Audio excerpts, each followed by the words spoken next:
Good morning, everybody. So we've wakened up to a very snowy East Kilbride. We seem to have had the snow overnight. I hope that you're not unable to get out with the snow, but remember, this is definitely a day for the warm boots and shoes with a good tread. I understand that some of the wee roads and pavements are very slippy, so just take care if you are going out. So I put on last night on the West Kirk Weekly and in the Facebook pages yesterday that people who are 60 to 64 are now eligible for the flu jab.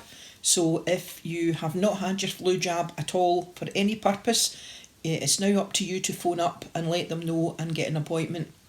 They're giving you appointments very quickly. Bill phoned up yesterday morning and he was given an appointment yesterday afternoon, which of course he couldn't take up because it was a church service, but they gave him an alternative one this afternoon. So they seem to be dealing now very quickly with anyone who has not had their flu jab. So if you fall into that category, there is a number you can phone, and if you want to know it, give us a wee ring and we'll pass that number on to you if you haven't already seen it anywhere else.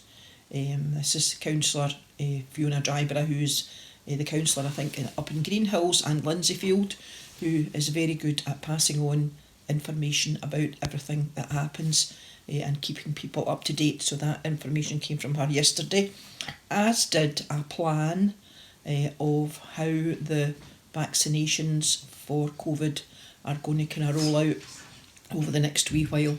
There seems to be a plan for that as well. So things are looking a wee bit brighter for us all, that we might be able to get back together soon in a more normal way. Take care with the weather. Seems to be kind of going away a wee bit here, but I don't know, wherever you are, you might be a wee bit higher up than us and it might be very treacherous for you to go out. So we have been reading the book of Luke, and we are only still in chapter 2. Verses. I'm not reading so many verses that you're having to listen to a big long reading, and I'm kind of splitting it up. And the whole point of reading from Luke in December is that if we can read the story of Luke, on most of it over December time, we will have the whole story of Jesus' life. And then when Christmas comes, we have an idea. I know we all do, but we will have it in our mind of what the Christmas story is really all about. So I'm on chapter 2, and today I'm going to read another wee bit of it, and it's starting at verse 21. A week later, when the time came for the baby to be circumcised, he was named Jesus, the name which the angel had given him before he had been conceived. The time came for Joseph and Mary to perform the ceremony of purification as the law of Moses commanded. So they took the child to Jerusalem to present him to the Lord, as it is written in the law of the Lord. Every firstborn male is to be dedicated to the Lord.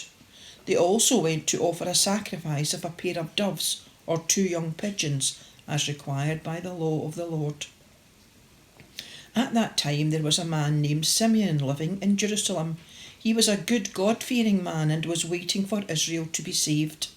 The Holy Spirit was with him and had assured him that he would not die before he had seen the Lord's promised Messiah. Led by the Spirit, Simeon went into the temple. When the parents brought the child Jesus into the temple to do for him what the law required, Simeon took the child in his arms and gave thanks to God. Now, Lord, you have kept your promise, and you may let your servant go in peace.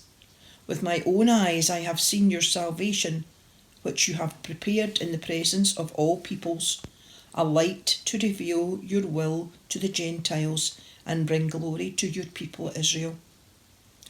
The child's father and mother were amazed at the things Simeon said about him. Simeon blessed him and said to Mary his mother, "This child is chosen by God for the destruction and the salvation of many in Israel. He will be a sign from God which many people will speak against, and so reveal their secret thoughts. And sorrow, like a sharp sword, will break your own heart." There was a very old prophet, a widow named Anna, daughter of Phanuel of the tribe of Asher. She had been married for only 7 years and was now 84 years old. She never left the temple. Day and night she worshipped God, fasting and praying. That very same hour she arrived and gave thanks to God and spoke about the child to all who were waiting for God to set Israel free. Amen. God bless the reading from Luke chapter 2, and we will have the last part of Luke chapter 2 tomorrow. So take care everybody. It is Thursday today. We've always got to think now. We've all lost the complete plot about what the days of the week are. So it is Thursday today, so Friday tomorrow, and then the weekend. So I hope that everybody is looking after themselves, and you know where we are. Other than that, we will see you tomorrow. Bye.